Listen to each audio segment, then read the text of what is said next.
السلام علیکم، میرے چینل پر ثاقب رضا مصطفی کے بیانات موجود ہیں۔ مزید بیانات سننے کے لیے میرے چینل کو سبسکرائب کریں۔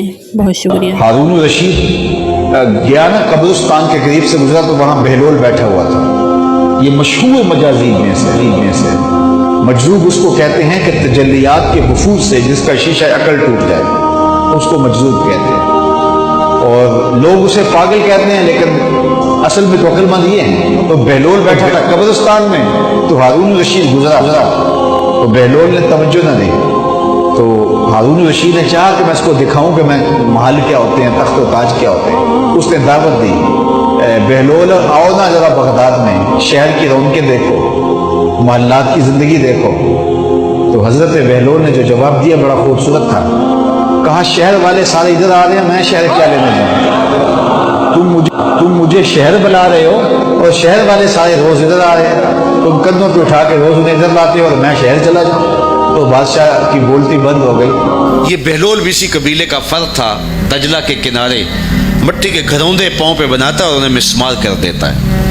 وہ کبھی آپ نے دیکھا ہوگا کہ بچے ریت میں اپنا پاؤں رکھ کر کے اوپر سے ریت تھپک لیتے ہیں اور پھر پاؤں ہولے سے نکال لیتے ہیں، بچ جائے تو بڑے خوش ہوتے ہیں، اور جب کھیل ختم ہو جاتے ہیں تو اسے گرا دیتے ہیں اپنے ہاتھوں سے۔ بہلول بھی اسی شغل میں لگا ہوا ہے۔ بہلول یہ کام کر رہا ہے، گروندے بناتا ہے گراتا ہے، گروندے بناتا ہے گراتا ہے۔ بادشاہ گزرا، پوچھا بہلول کیا کر رہے ہو؟ ہنس کے کہا جنت کے مکان بنا رہا ہوں۔ کہا بیچتے ہو؟ ہاں بیچتا ہوں۔ کتنے کا؟ 10 روپے کا، سیل لگائی ہوئی ہے۔ بادشاہ مسکرا کے گزر گیا، دیوانہ ہے، مجنوں ہے، اپنی موج میں لگا ہے۔ پیچھے سے ملکہ زبیدہ بھی آ رہی تھی، اس نے بھی دیکھا، کہا بہلول کیا کر رہے ہو؟ کہا جنت کے مکان بنا رہا ہوں۔ کہا بیچتے ہو؟ ہاں 10 روپے کا بیچتا ہوں۔ 10 روپے بادشاہوں کے لیے کیا ہوتے ہیں؟ 10 درہم نکالے، اس کو دیے، اس نے دریائے دجلہ میں پھینک دیا۔ فقیر اتنی دیر تک فقیر نہیں بنتا، داتا صاحب فرماتے جب تک مٹی کا ڈھیلا اور سونے کی ڈلی اس کی نظر میں برابر نہیں ہو جاتا۔ اور ایک مکان کے گرد، ایک وہ گروندے کے گرد دائرہ لگایا، کہا یہ تیرا ہوا۔ ملکہ گزر گئی، بادشاہ بھی چلا گیا۔ شام کو اپنے محل میں پہنچے، بادشاہ سویا، منظر جاگا کہ حشر کا دن ہے، پھر جنت کا منظر ہے، جنت میں بڑے بڑے خوبصورت مکان ہیں۔ ایک مکان تو بڑا ہی اچھا لگا، تو جی چاہا کہ اس مکان کو دیکھوں۔ تو جب قریب گیا تو دروازے پہ لکھا تھا ملکہ زبیدہ۔ شوق سے آگے بڑھا تو دربان نے روک دیا، کہا یہ ملکہ کا ہے؟ کہا وہ میری ہی ملکہ ہے۔ کہا دنیا کے ضابطے اور ہیں، آخرت کے ضابطے اور ہیں۔ بادشاہ کی آنکھ کھل گئی، بے چین ہو گیا، ملکہ کو بیدار کیا، کہا تو کون سا نیک عمل کیا ہے؟ میں نے جنت میں تیرا یوں محل دیکھا ہے۔ ملکہ کہنے لگی وہی معمول کی نمازیں، وہی سب کچھ، کوئی نیا کام تو میں نے کیا نہیں۔ ہاں یاد آیا، کل گزر رہی تھی، دجلہ کا کنارہ تھا، وہ جسے لوگ مجذوب کہتے ہیں، وہ جو دیوانہ کہلاتا ہے، وہ بہلول، وہ جنت کے محل کہتا تھا، وہ بنا رہا تھا۔ میں نے کہا چلو کوئی بات نہیں، فقیر ہے، 10 روپے کیا ہوتے ہیں؟ تو میں نے 10 روپے کا ایک محل خریدا تھا۔ بادشاہ سر پکڑ کے بیٹھ گیا، وہ تو مجھے بھی کہتا تھا۔ میں دیوانے کی بات سمجھ کے گزر گیا۔ اگلے دن بادشاہ قصدن گزرا۔ جب قصدن گزرا نا تو دل دھڑک رہا تھا کہ کہیں مجذوب پھر آج مل جائے اور اسی موج میں ہو تو کام بن جائے۔ دیکھا تو بہلول وہاں بیٹھا ہوا ہے، آگے بڑھ کے دیکھا تو کام بھی وہی۔ بادشاہ پھر رک گیا، پوچھا بہلول کیا کر رہے ہو؟ اب دل دھڑک رہا تھا کہ مجذوب ہے، کوئی اور بات کہہ دے تو چلو اچھا ہو کہ وہی جواب دے دے۔ اس نے وہی جواب دیا، جنت کے محل بنا رہا ہوں۔ بادشاہ کا کچھ دل ٹھہرا، پھر کہا اچھا بیچتے بھی ہو؟ ہاں ہاں بیچنے کے لیے بنا رہا ہوں۔ بادشاہ ادھر جیب میں ہاتھ ڈال رہا ہے اور ادھر پوچھ رہا ہے کتنے کا؟ کہا آدھی حکومت لگے گی۔ کہا کل تو 10 روپے کے بتا رہے تھے۔ کہا کل تم نے دیکھا نہیں تھا، آج سودا دیکھ کے لے رہے ہو۔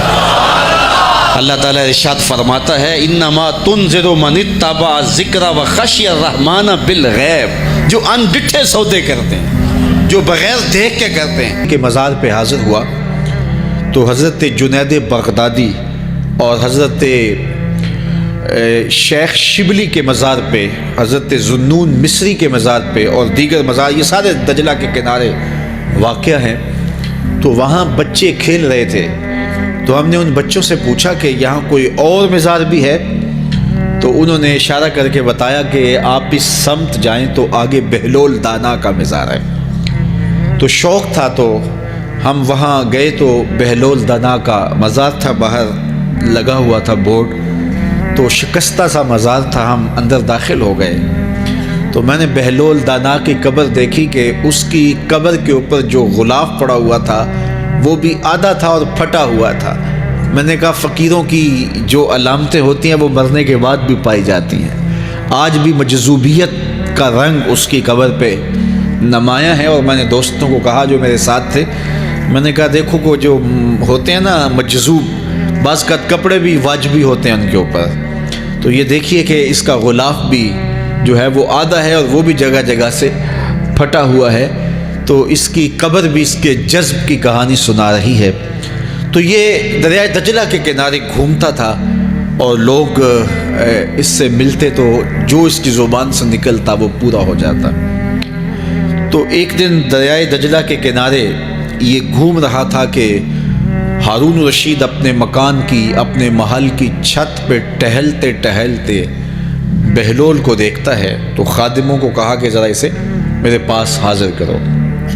شاہی حکم نامہ تھا، جو چھت کے اوپر خادم تھے انہوں نے اوپر سے ڈولی پھینکی اور نیچے والوں کو اشارہ دیا، انہوں نے بہلول کو پکڑا اور ڈولی میں رکھ دیا، اوپر والوں نے رسیاں کھینچ لی۔ 2 لمحوں کے بعد بہلول بادشاہ کے سامنے تھا، تو بادشاہ نے بہلول سے کہا کہ بہلول ایک بات تو بتاؤ، کہا پوچھئے، کہا آپ خدا تک کیسے پہنچے ہو؟ تو بہلول نے مسکرا کے کہا جیسے آپ تک پہنچا۔ علامہ اقبال نے جو مرد کلندر کی نشانیاں بتائی ہیں ان میں سے ایک نشانی یہ ہے، بات میں سادہ و آزادہ معانی میں دقیق، کہ اس کی بات بہت لمبی اور لچھے دار اور گچھے دار نہیں ہوتی، سیدھی سیدھی بات ہوتی ہے لیکن سیدھی روح میں اترتی ہے۔ مختصر اور جامع کلام کا حامل ہوتا ہے اللہ کا بندہ۔ تو کہا کہ بادشاہ جیسے آپ تک پہنچا ہوں، تو بادشاہ کا تو خیال تھا کہ کوئی بڑی باریک بینی سے کوئی فلسفہ بتائے گا، لیکن یہ 2 لفظوں میں اس نے کہہ دیا جیسے آپ تک پہنچا۔ بادشاہ نے کہا میں نہیں سمجھا، کہا بات تو سادہ سی ہے، تیری عقل میں نہ آئے تو میں کیا کہہ سکتا ہوں، کہا حضرت آپ سمجھا دیجئے۔ تو بہلول نے کہا کہ حضرت میں خود آنا چاہتا تو دیوان خانے میں جاتا، درخواست لکھ کے لے جاتا، پھر جمع ہوتی، پھر کئی واسطوں سے ہوتے ہوئے آپ تک پہنچتی، آپ پھر مجھے وقت دیتے ملاقات کا، 6 ماہ بعد، سال بعد، اس وقت پہ میں تیار ہو کے ملاقات کرنے آتا، آپ کے کوئی شاہی مہمان آ جاتے تو پھر ملاقات منسوخ ہو جاتی، پھر بھی آپ کی مرضی ملاقات ہوتی نہ ہوتی، میں چاہتا تو مہینے سال لگ جاتے، لیکن ملاقات پھر بھی آپ کی مرضی پہ، اور جب آپ نے چاہا ہے تو 2 گھڑیاں بھی نہیں لگی۔ تو کہا بندہ چاہے تو کروڑوں سال بھی بیت جائیں، اس کے قرب کی کوئی انتہا نہیں ہے، لیکن جب وہ چاہے تو 2 گھڑیاں بھی نہیں لگتی۔ مانا کہ محبت کے سفر میں ہر گام پہ 100 مشکل ہے، لیکن یہ سفر آسان بھی ہے اگر ساتھ تمہارا ہو جائے۔ تو کہا کہ قل ان کنتم تحبون اللہ فاتبعونی یحببکم اللہ، کہ اگر تم اللہ سے محبت کرتے ہو تو آسان طریقہ تمہیں بتا دیتے ہیں، میرے محبوب کی چوکھٹ پہ آ جاؤ، اللہ اکبر، جس کو تم ڈھونڈنے نکلے تھے وہ تمہیں وہاں مل جائے گا، اور تم اس سے محبت کا دعویٰ رکھتے تھے وہ تم سے محبت کا دعویٰ کرے گا، اور پھر جب تم اس کے محبوب ہو جاؤ گے تو پھر جو تم کہو گے وہ کیوں نہیں ہوگا، کیونکہ محبوبوں کی تو بات مانی جاتی ہے۔ کوئی جزیرہ تھا، وہاں کا سیاسی نظم یہ تھا کہ سال کی آخری تاریخ کو جو ان کا موجودہ بادشاہ ہوتا اس کو جنگل میں چھوڑتے اور نیا بادشاہ لینے کے لیے وہ ساحل پہ آ جاتے۔ جو پہلا شخص ساحل پہ اترتا اس کو اپنا حکمران مان لیتے، جو بھی حکمران بن جاتا وہ خوش ہو جاتا، حالانکہ اس کو بتا دیتے کہ 1 سال کے لیے تجھے منتخب کیا ہے، سال کی آخری تاریخ کو تخت سے اٹھائیں گے، باندھیں گے، جکڑیں گے، اور اسی جزیرے کے دوسرے کنارے ایک جنگل ہے جہاں خاردار جھاڑیاں اور موذی جانور ہیں، وہاں تجھے پھینک دیں گے۔ وہ بھول جاتا، کہتا دیکھی جائے گی، اور سال کی آخری تاریخ جب وہ رسیاں اور زنجیریں لے کے آتے تو وہ پریشان ہو جاتا کہ آنکھ جھپکنے میں سال گزر گیا، پتہ ہی نہیں چلا، پھر روتا ہوا چیختا ہوا اس جنگل میں جاتا اور لوگ اس کو چھوڑ کے آ جاتے اور درندوں کا رزق بن جاتا، اور جو بھی آتا اس نے کبھی انکار نہیں کیا تھا۔ پہلی بار ایسا ہوا کہ جس شخص کو انہوں نے ہار ڈالے، گارڈ آف آنر دیا، تعظیم تکریم دی، سیلوٹ کیا، اس نے کہا یہ سب کیا ہے؟ کہا کہ آج کے بعد تو ہمارا حکمران ہے. کہا میں تو امور سلطنت نہیں جانتا, میں تو تاجر آدمی ہوں, چیزیں بیچنے آیا ہوں. کہا کہ ہمارا اصول یہی ہے کہ سال کی پہلی تاریخ کو پہلا شخص جو جزیرے پہ قدم رکھتا ہے وہ ہمارا حکمران ہوتا ہے. اس نے کہا میں تو امور سلطنت کو نہیں جانتا, تو یہ کس طرح ذمہ داری قبول کر سکتا ہوں. انہوں نے کہا کہ تمہیں کرنا ہوگی, اس کے علاوہ کوئی راستہ نہیں ہے, ہمارا یہ قانون ہے, ضابطہ ہے. اور یہ بھی بتا دیں کہ سال کی آخری تاریخ کو تجھے اسی جنگل کے دوسرے کنارے چھوڑ آئیں گے جہاں موذی جانوروں کا رین بسیرا ہے. تو اس نے کہا اگر انجام اتنا دردناک اور خطرناک ہے پھر تو میں بالکل جانے کے لیے تیار نہیں ہوں. تو انہوں نے کہا تو چاہے نہ چاہے باندھ کے بھی تخت پہ بٹھانا پڑا تمہیں بٹھائیں گے. اس نے کہا اچھا مجھے یہ بتاؤ کہ سال بعد میری بات مانو گے یا نہیں. اس نے کہا کہ ہاں, قانون میں تو ترمیم نہیں کر پائے گا, لیکن یہ ہوگا کہ تیرے انتظامی حکم ہم ماننے پہ مجبور ہوں گے. اس نے کہا ٹھیک ہے, میں تمہارا حکمران بننے کے لیے تیار ہوں. رومی بولتے ہیں کہ جب بھی کوئی شخص تخت نشین ہوتا تو وہ بھول جاتا کہ میرے 7 سال کی آخری تاریخ میں کیا ہونے والا ہے. وہ عیش و عشرت کرتا اور یوں وقت گزارتا, سال کی آخری تاریخ آنکھ جھپکنے میں آ جاتی. لیکن یہ پہلا شخص تھا تخت نشین ہوتے, اس نے پہلا حکم نامہ جاری یہ کیا کہ کمانڈوز بلائے جائیں. بلائے گئے. کہا اس جنگل میں چلے جاؤ جہاں تم بادشاہوں کو پھینک کے آتے ہو اور وہاں کے موذی جانور کاٹ ڈالو. پھر بلدیہ کے ملازمین بلائے, کہا جاؤ جا کے وہاں کی جھاڑیاں کاٹو. پھر معمار بلائے, کہا جا کے وہاں محل تیار کرو. کچھ لوگوں کو بلایا, کہا جا کے وہاں پھول لگاؤ, پھلدار درخت لگاؤ, سایہ دار شجر لگاؤ. پوری حکومتی مشینری اس جنگل کو کٹوانے, وہاں کے موذی جانور قتل کروانے اور وہاں خوبصورت محل بنوانے, کنویں کھدوانے اور پھلدار درخت لگوانے میں صرف کر دی. اب سال کی آخری تاریخ کو جب وہ زنجیریں لے کر آئے تو اس نے کہا کہ مجھے کیوں جکڑتے ہو, میں خود جانے کے لیے تیار ہوں. اس لیے کہ یہ اس تخت پہ آرام سے نہ بیٹھا, یہاں بیٹھ کے تیاری وہاں کی کرتا رہا جہاں اس نے جانا تھا. کافر اور فاسق دنیا کے تخت پہ عیش کرتا ہے, بھول جاتا ہے کہ میں نے کہاں جانا ہے. اور صالح مومن اس تخت پہ آرام سے نہیں بیٹھتا, جہاں جانا ہے اس کے لیے تیاری کرتا رہتا ہے. اور جب جنازہ اٹھتا ہے تو وہ کہتا ہے اجلوا بی ولا تؤخروا بی, دیر نہ کرو مجھے جلدی لے جاؤ, میرا تو وہاں انتظار ہو رہا ہے. اور پھر جب وہ وہاں پہنچتا ہے تو القبر روضۃ من ریاض الجنہ, وہ جنت کے باغوں میں سے باغ بن چکی ہوتی ہے. وہ سارے تھور, ساری جھاڑیاں, ساری آگ اور وہاں کے سارے بھڑکتے ہوئے شعلے بجھا چکا ہوتا ہے اپنے اعمال کے لشکر بھیج کے.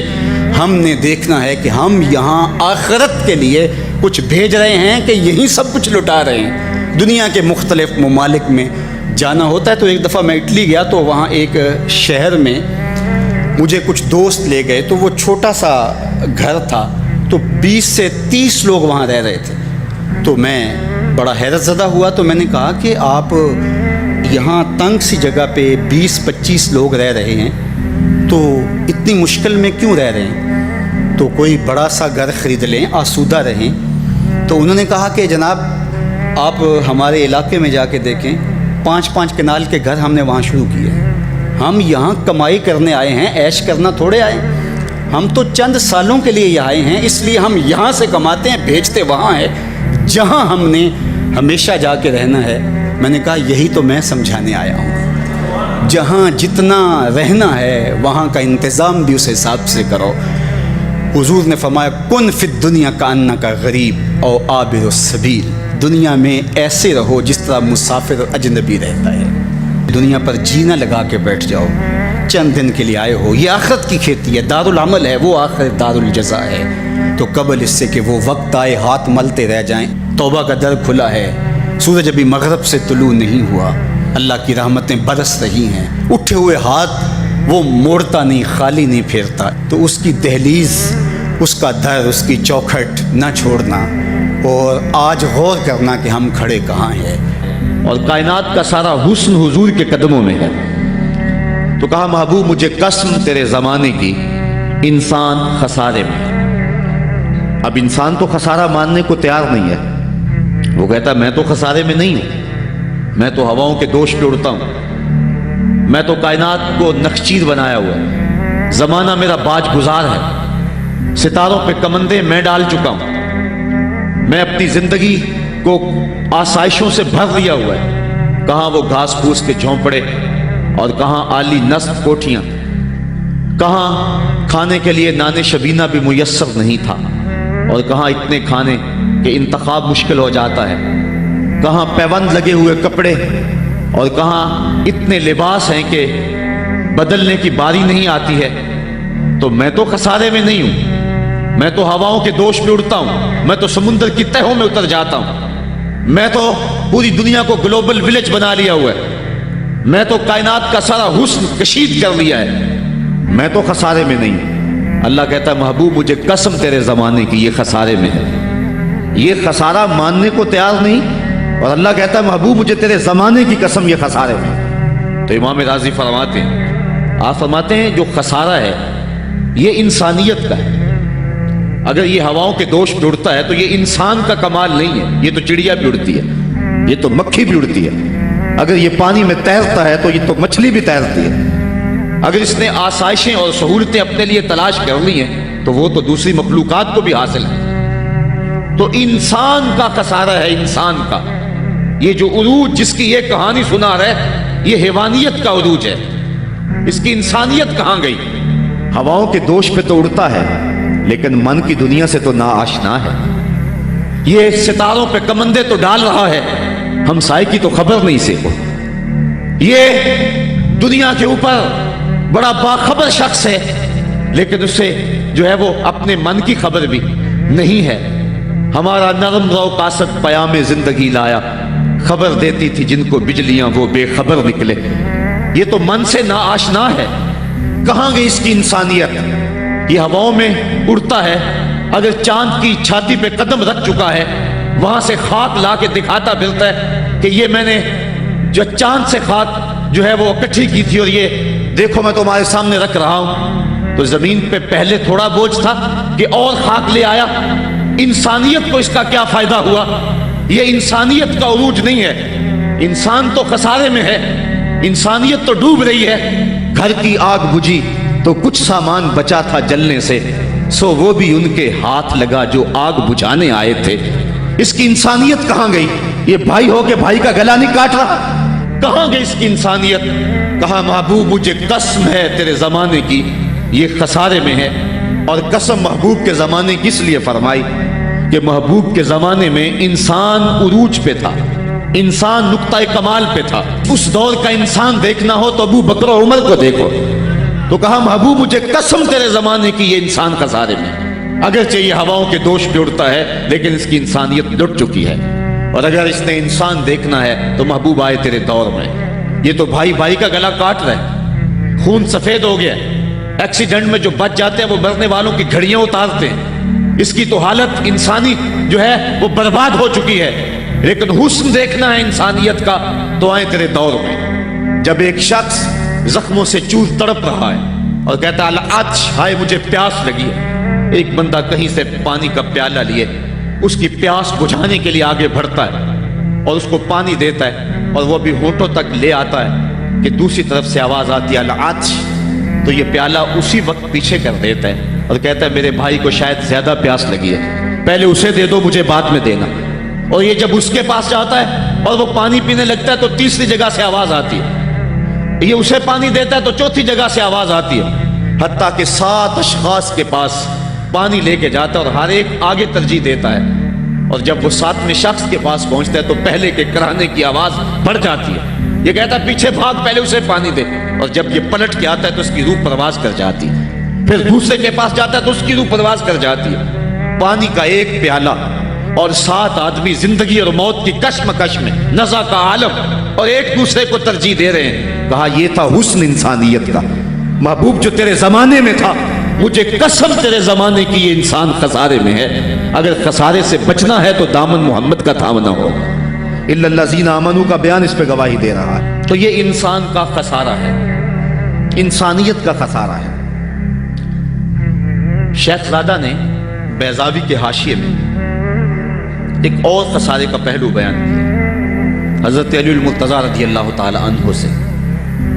آپ فرماتے ہیں خسارہ یہ ہے، یہ انسان کی جو سانسیں ہیں، ہم لمحہ لمحہ سمجھتے ہیں کہ ہم بڑے ہو رہے ہیں لیکن ہم موت کے قریب ہو رہے ہیں، یہ سانسیں موت کی طرف بڑھنے والے قدم ہیں۔ تو یہ ہے انسان کا خسارہ جو اپنی سانسوں کے ذریعے کر رہا ہے۔ امام راضی لکھتے ہیں کہ ایک شخص پھٹے پہ رکھ کے برف بیچ رہا تھا، اور ایک بزرگ کہتے ہیں کہ مجھے ان الانسان لفی خسر کا ترجمہ سمجھ میں نہیں آتا۔ جب اللہ کرم نوازی فرمانے لگے تو پھر ہدایت کے سامان اس کے لیے بنتے چلے جاتے ہیں، اور جب کسی کی بہتری کا اللہ ارادہ نہ کرے تو اسے قرآن سے بھی ہدایت نہیں ملتی۔ تو وہ کہتے ہیں میں گیا بازار میں، سمرقند کا بازار تھا، وہاں ایک آدمی پھٹے پہ رکھ کے برف بیچ رہا تھا، اور آواز کیا لگا رہا تھا، توجہ چاہوں گا، کہہ رہا تھا ارحموا من یذوب راس مالہ، اور میرے پہ رحم کرو، مجھ سے برف لے لو، اگر تم نے برف خریدنے میں دیر کر دی تو میں کمائی کیا کرنی ہے، جو میں نے پیسے لگائے ہیں وہ بھی میرے لٹ جائیں گے، میرا راس المال بھی برباد ہو جائے گا، کیونکہ برف ایسا سودا ہے کہ اگر گاہک وقت پہ نہ پہنچے تو نقصان ہو جاتا ہے۔ کوئی اور چیز ہے آج نہیں بکی تو کل بیچ لیں گے، کل نہیں تو پرسوں بیچ لیں گے، لیکن برف کا اگر گاہک وقت پہ نہ آیا تو کمائی کیا کرنی ہے، راس المال بھی لٹ جائے گا۔ تو وہ جانے والوں کو کہہ رہا تھا ارحموا من یذوب راس مالہ، اور میرے پہ رحم کرو، مجھ سے برف لے لو، اگر تم نے دیر کر دی تو میرا اثاثہ بھی لٹ جائے گا، میرا راس المال بھی برباد ہو جائے گا۔ تو وہ بزرگ فرماتے ہیں جب اس نے یہ بات کہی تو مجھے ان الانسان لفی خسر کا ترجمہ سمجھ میں آ گیا۔ میں نے کہا کہ ہم بھی اپنے سانسوں کی برف کو پگھلا رہے ہیں، اور قطرہ قطرہ جس طرح برف پگھلتی ہے، سانس سانس کر کے زندگی پگھل رہی ہے۔ اگر جلدی جلدی ان سانسوں کے بدلے میں نیکیاں لے لیتے ہیں تو یہ زندگی بچ جائے گی، ورنہ یہ زندگی برف کی طرح پگھل رہی ہے۔ ان الانسان لفی خسر، انسان خسارے کا سودا کر رہا ہے، لمحہ لمحہ موت کے قریب ہو رہا ہے، یہ سمجھ رہا ہے میں بڑا ہو رہا ہوں لیکن یہ چھوٹا ہو رہا ہے۔ جب گنتی الٹی شروع ہو جائے تو کام جلدی زیرو پر آ جاتا ہے، کسی کی 60 سے، کسی کی 70 سے، کسی کی 100 سے گنتی الٹی شروع ہے، اور لمحہ لمحہ ہم موت کی طرف بڑھ رہے ہیں۔ یہ انسانیت کا خسارہ ہے۔ ایک مفسر ہوا تبا تبائی ہے، تو ویسے ڈاماڈول، لیکن بات بڑی پتے کی لکھ گیا۔ وہ کہتا ہے خسارے کا ایک اور پہلو بھی ہے، اور اس پہ میں آپ کی تھوڑی سی توجہ بھی چاہوں گا۔ وہ کہتا ہے خسارہ یہ ہے کہ اللہ نے ایک شے کو ایک حسن دیا ہے تو دوسرے حسن سے اسے محروم رکھا ہے، تو وہ شے کہتی ہے کہ میں خسارے میں۔ اس کی مثال وہ کہتا ہے یہ پھول ہیں، ان میں خوشبو ہے لیکن روشنی نہیں ہے، اندھیرے میں آپ ان سے چراغاں نہیں کر سکتے، تو پھول کہیں گے ہم خسارے میں، ہمارے میں خوشبو تو ہے لیکن روشنی نہیں۔ چاند میں روشنی ہے لیکن اس میں خوشبو نہیں ہے، تو چاند کہتا ہے میں خسارے میں، کہ میرے میں روشنی تو بڑی ہے، میرے دم سے کائنات میں اجالے تو پھیل جاتے لیکن خوشبو نہیں ہے، میں خسارے میں۔ ایک بچہ کہتا ہے میرے میں بچپنے کی معصومیت تو ہے لیکن جوانی کا بانکپن نہیں ہے، لہٰذا میں خسارے میں۔ ایک جوان کہتا ہے میرے میں جوانی کا حسن تو ہے لیکن بڑھاپے کا تجربہ نہیں، لہٰذا میں خسارے میں۔ اور ایک بوڑھا کہتا ہے کہ میرے میں بڑھاپے کا تجربہ تو ہے لیکن اب بچپنے کی وہ معصومیت کا، وہ کاغذ کی کشتی، وہ بارش کا پانی۔ اور اقبال کہتا ہے، آپ کے شہر اقبال میں آیا ہوں، وہ کہتا ہے کہ جنبش زنجیر در سے لطف آتا تھا مجھے، وہ کنڈی بھی ہلتی تھی تو اس سے بھی لطف آ جاتا تھا، آج تو نغمے بھی نہیں نہ بہلاتے، لیکن اس بچپن میں کنڈی کے ہلنے سے بھی لطف آ جاتا تھا تو غم بھول جایا کرتے تھے۔ وہ کیا کسی نے کہا تھا کہ اپنے جل جانے کا بھی احساس نہیں تھا، جلتے ہوئے شعلوں کو چھیڑا کرتے تھے، اب تو ایک آنسو بھی رسوا کر جاتا ہے، بچپن میں جی بھر کے رویا کرتے تھے، اب تو وہ رونے کا حسن بھی نہیں نہ رہا۔ تو کہا کہ میرے پاس بڑھاپے کا تجربہ تو ہے لیکن بچپنے کی معصومیت نہیں ہے، لہٰذا میں خسارے میں ہوں۔ ایک شخص زندہ دار کہتا ہے کہ میرے پاس سحری کے آنسو تو ہیں لیکن علم کا بانکپن نہیں ہے، اور ایک عالم کہتا ہے کہ میرے پاس علم کے کمال تو ہیں لیکن تہجد کے سجدے نہیں ہیں، لہٰذا میں خسارے میں ہوں۔ بلبل کہتی ہے میرے لہجے میں تو حسن ہے لیکن میرے بازوؤں میں طاقت نہیں ہے، لہٰذا میں خسارے میں ہوں۔ شیر کہتا میرے بازوؤں میں تو طاقت ہے لیکن میرے پر نہیں ہے کہ میں اڑ سکوں، لہٰذا میں خسارے میں ہوں۔ کوئل کہتی ہے میرے لہجے میں تو جادو ہے لیکن رنگ میرا کالا ہے، لہٰذا میں خسارے میں ہوں۔ مور کہتا ہے میرے پروں میں تو حسن ہے لیکن میرے پاؤں بدصورت ہیں، لہٰذا میں خسارے میں ہوں۔ تو وہ کہتا ہے کہ کائنات کی ہر شے کسی نہ کسی طرح خسارے میں ہے، لیکن پھر کہتا ہے اگر تمہیں شوق ہو کہ ایک ذات ایسی بھی دیکھے جس میں خسارہ نہ ہو تو آؤ مدینے کی گلی میں آ جاؤ۔ حسن کی ساری شوخیاں، جمال کے سارے کرینے اور حسن کا سارا بھاگ پن اگر ایک ذات میں دیکھنے کا شوق آ جائے، حسن یوسف دم عیسیٰ ید بیضا داری، ہما دارند آنچے بھوپاں تو تنہا داری۔ کائنات حسن جب پھیلی تو لا محدود تھی، اور جب سمٹی تو تیرا نام بن کے رہ گیا۔ اگر یہ شوق ہو کہ کائنات کے سارے حسن ایک پیکر میں دیکھیں تو کہا اس کے لیے میں نے ایک محمد ہی بنا دیا ہے۔ سارے حسن ایک پیکر میں آپ کو ملیں گے، سارے کمال اور سارے جمال اور سارے عروج اور ساری عزتیں اور سارے مراتب آپ کو ایک ذات میں جمع ملیں گے، اور محمد ہوتا ہی وہ ہے جو مجمع کمالات ہو۔ تو کہا کہ یہ ہے ایک خسارے کا پہلو، اور کائنات میں ایک ہی شخص ہے جو خسارے سے بچا ہوا ہے۔ اب جو اس ذات سے وابستہ ہوگا وہ بھی خسارے سے بچ جائے گا۔ الا الذین آمنوا، جس کے ہاتھ میں یہ دامن ہو وہ خسارے سے بچ جائے گا، ورنہ خسارے سے کوئی بچ نہیں سکتا۔ نہ دولت بچا سکتی ہے، نہ اقتدار کی بچھی ہوئی مسندیں خسارے سے بچا سکتی ہیں، نہ کوئی اور انسان کو دنیاوی کمال خسارے سے بچا سکتا ہے۔ اگر خسارے سے بچنا ہے تو ہاتھوں میں دامن مصطفیٰ لینا ہوگا۔ وہ کبھی آپ نے دیکھا ہوگا، اب تو وہ دور بدل گیا ہے، وہ چکی ہوتی تھی جس میں وہ گندم پیستے ہیں، مختلف چیزیں، تو اس کے دو پتھر ہوتے ہیں، ایک نیچے والا ساکن، اوپر والا متحرک، تو درمیان میں اس کے ایک کلی ہوتی ہے جس کے ارد گرد اس کو گھماتے ہیں، تو وہ جو دانے ہیں وہ درمیان خالی جگہ میں ڈالتے ہیں، اس کو گالا کہتے ہیں، اس میں ڈالتے ہیں اور پھر اس چکی کو گھماتے ہیں، تو جو دانے اس مرکز سے اس کلی سے ہٹ جاتے ہیں وہ پس جاتے ہیں، اور جو اس کلی سے لگ کے رہتے ہیں وہ بچ جاتے ہیں۔ کہا محبوب مجھے قسم تیرے زمانے کی، انسان خسارے میں ہے، الا الذین آمنوا، بچے گا وہ جو تیرے دامن سے لپٹ جائے گا۔ اور یہ میں مفہوم ایمان کا جو آپ کے سامنے دامن مصطفیٰ سے تمسک اختیار کرنا، یہ میری جذباتیت کا کمال نہیں، حقیقت ہی ہے۔ علامہ سعد الدین تفتازانی علیہ رحمہ شرح قائد میں لکھتے ہیں کہ ایمان ہے کیا؟ آپ فرماتے ہیں الایمان ہی تصدیق بما جاء بہ النبی صلی اللہ علیہ وسلم، حضور کے علاوہ ایمان ہو ہی نہیں سکتا ہے، یہ ممکن ہی نہیں ہے۔ اور یہ بات بھی ذہن میں بٹھا لیں کہ حضور سے ذہنی تعلق کا نام ایمان نہیں ہے، حضور سے قلبی تعلق کا نام ایمان ہے۔ ایک سرخ رنگ کا اونٹ حضور کو پسند آ گیا، قافلے والوں سے پوچھا اس اونٹ کو بیچتے ہو؟ انہوں نے بیچنا تھا یا نہیں بیچنا تھا، حضور نے پوچھا تو کہا ہاں بیچتے ہیں۔ میرے شیخ کہتے ہیں میں دل ویچا میں جگر ویچا جے پیارا محمد آ جاوے، نہیں میں اپنا سارا گھر ویچا جے پیارا محمد آ جاوے۔ انہوں نے بیچنا تھا یا نہیں، کہا جی ہم بیچتے ہیں۔ اچھا کتنے کا بیچتے ہو؟ کہا جی اتنے کا، سودا طے ہو گیا۔ حضور نے فرمایا کہ میں کوئی تاجرانہ غرض سے تو آیا نہیں تھا کہ میں قیمت ساتھ لے کے آتا، میں تو سیر کرتا ادھر آ نکلا اور تمہارا اونٹ مجھے پسند آ گیا اور میں نے اس کا سودا کر لیا۔ ایسا کرو کہ اونٹ مجھے دے دو اور میں شہر جا کر کے اپنی اس کی اونٹ کی قیمت تمہیں بھیج دیتا ہوں۔ انہوں نے کہا میں منظور ہے۔ حضور نے اونٹ پکڑا اور چل دیے، اور جب حضور جا رہے تھے تو وہ حضور کو دیکھتے رہے، اور جب آقا کریم نظروں سے اوجھل ہو گئے تو وہ دلوں پہ ہاتھ رکھ کے کھڑے ہو گئے۔ تھوڑی دیر کے بعد سکتے سے جب باہر آئے تو ایک دوسرے سے پوچھنے لگے یار یہ شخص جو اونٹ ادھار لے گیا اس کا پتہ پوچھا تھا کسی نے؟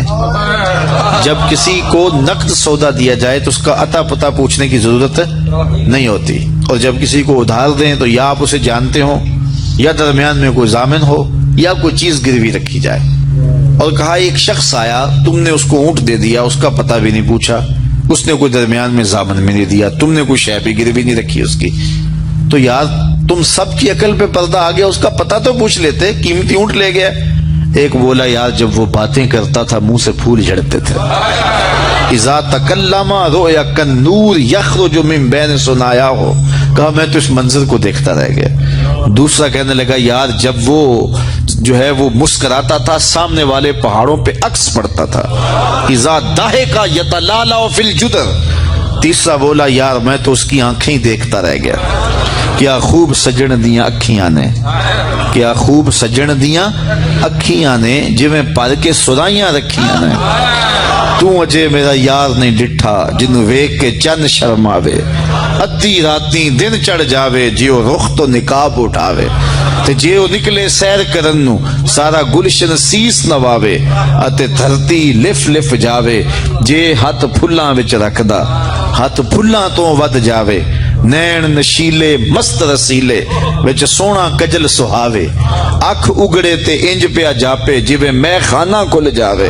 توبہ توبہ حسن سجن دا چال نہ چلی جاوے، بجلی ڈردی لشک نہ مارے متا بے ادبی ہو جاوے، تے جے او کھولے پیچ زلف دے اتے راہی راہ پل جاوے، توبہ توبہ حسن سجن دا چال نہ چلی جاوے، علم خدا نے اینا دتا عقلاں وچ نہ آوے، عقل خدا نے اینی دتی علماں وچ نہ آوے، کی اعجاز نظر وچ او دی جو آوے وک جاوے، خلق او دے نے مولئی دنیا کوئی ورلائی جان بچاوے، آزم ایڈا سونا ماہی سانو کدرے نظر نہ آوے۔ انہوں نے کہا جو بھی ہوا تم اس کے حسن میں کھو گئے، اور وہ قیمتی اونٹ اپنے حسن کا جادو جگا کے تم سے ہتھیا کے لے گیا۔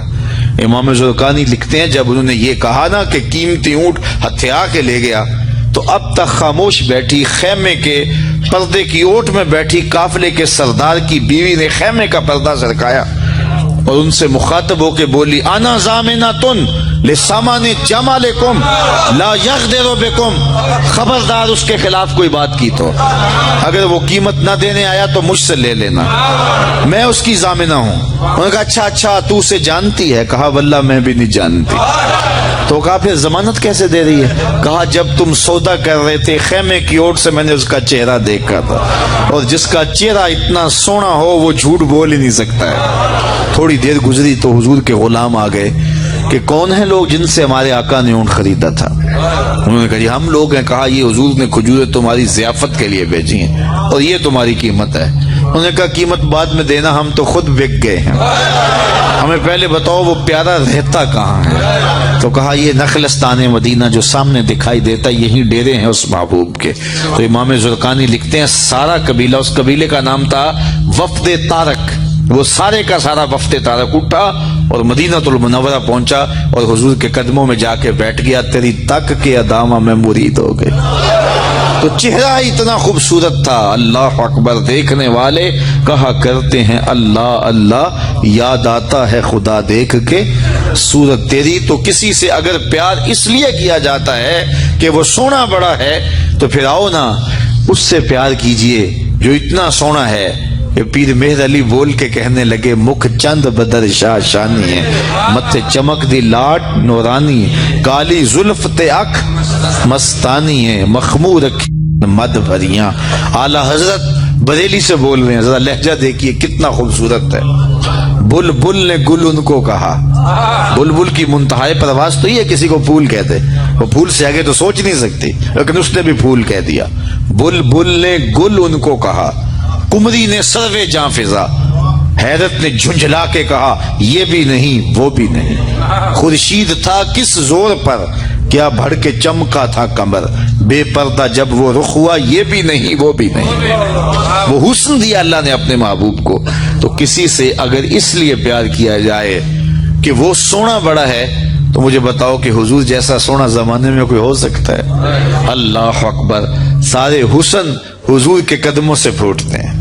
اور مجھے اتنا اچھا لگتا ہے یہ شعر اعظم چشتی مرحوم کا کہ اس نے پتہ نہیں کہاں بیٹھ کے یہ شعر لکھ دیا کہ سمجھا نہیں ہنوز میرا عشق بے ثبات، سمجھا نہیں ہنوز میرا عشق بے ثبات، تو کائنات حسن ہے یا حسن کائنات، تو کائنات حسن ہے یا حسن کائنات۔ تو اگر کسی سے اس لیے پیار کیا جاتا ہے کہ وہ خوبصورت بہت ہے تو پھر بتاؤ حضور کے حسن، یاد حضور کے چہرے کا جمال اور رنگ اور شان تو پھر حضور کا چہرہ ہے نا۔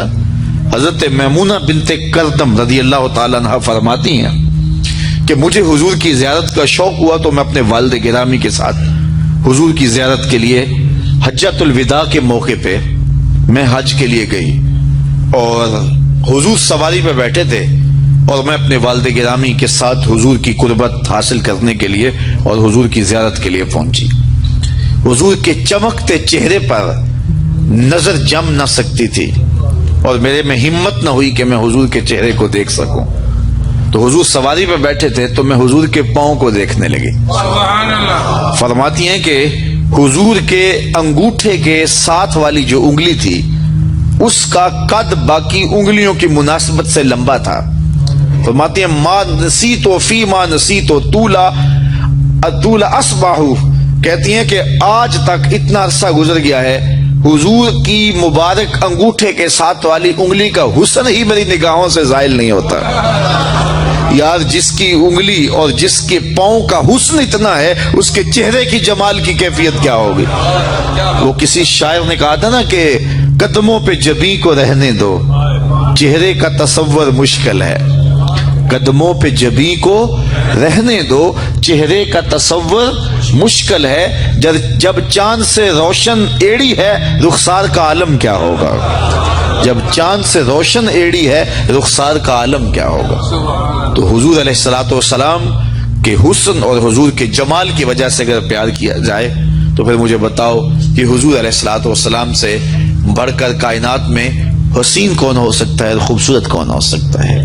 تو اس لیے ہماری محبتیں اور ہماری عقیدتیں حضور کی بارگاہ میں دست بستہ حاضر ہوں۔ اب کسی سے اگر پیار کر لیا جائے تو اس پیار کے تقاضے کیا ہیں؟ بندہ جس سے پیار کرتا ہے اس کا کثرت سے ذکر کرتا ہے، اور یہ محفل میلاد اس عقیدت کا روپ ہے، محبت کے اس تقاضے کی تکمیل ہے۔ بندہ جس سے پیار کرتا ہے اس کا کثرت کے ساتھ ذکر کرتا ہے، اس کا جی چاہتا ہے کہ اس کا تذکرہ چڑھا رہے، اس کی باتیں ہوتی رہیں۔ رومی علیہ رحمہ جنہیں اقبال نے اپنا مرشد مانا ہے، ان کا کمال یہ ہے کہ وہ تمثیل سے بات کے سمجھانے کی عادت رکھتے ہیں۔ وہ اس نقطے کو بڑی خوبصورتی سے سمجھاتے ہیں کہ کسی نے مجنو کو دیکھا کہ ریت کے اوپر لیلا لیلا لکھ رہا ہے، تو اس نے رک کے پوچھا یہ کیا کر رہے ہو؟ تو گفت مشق نام لیلا می کنم خاطر خود را تسلی می دہم، اس نے کہا اپنے محبوب کا نام لکھ لکھ کے دکھی دل کو قرار دے رہا ہوں۔ تو رومی کہتے ہیں کہ اگر مجنو کو لیلا کا نام تسکین دیتا ہے تو امتی کو حضور کا نام تسکین نہیں دیتا۔ اور میں تو کہا کرتا ہوں میں خانہ سہارا دیتا ہے نہ جام سہارا دیتا ہے، ہم کو تو مدینے والے کا ایک نام سہارا دیتا ہے۔ ٹھنڈ پڑ جاتی ہے سینے میں جب کسی کے لبوں پہ اس مبارک نام کا چراغاں ہوتا ہے۔ تو جس سے پیار کیا جاتا ہے اس کا کثرت سے ذکر کیا جاتا ہے۔ میاں صاحب نے بھی اپنے انداز میں کہا ہے نا، جو کسی دا عاشق ہوئے تے گالو سے دی کردا، 100 مکر بہانے کر کے مرنے ہوس دے مرتا۔ جب محبت کسی سے ہو تو پھر اس کا تذکرہ کسی نہ کسی بہانے چڑھا جاتا ہے۔ یہ نہیں ہو سکتا کہ طبیعت اچاٹ ہو جائے کہ یہ بات چھوڑو بھی نا۔ میں مختلف جگہوں پہ جاتا ہوں تو بعض لوگ پرچیاں دیتے ہیں جناب میلاد النبی کے ثبوت کے حوالے سے بھی کوئی بات کیجیے،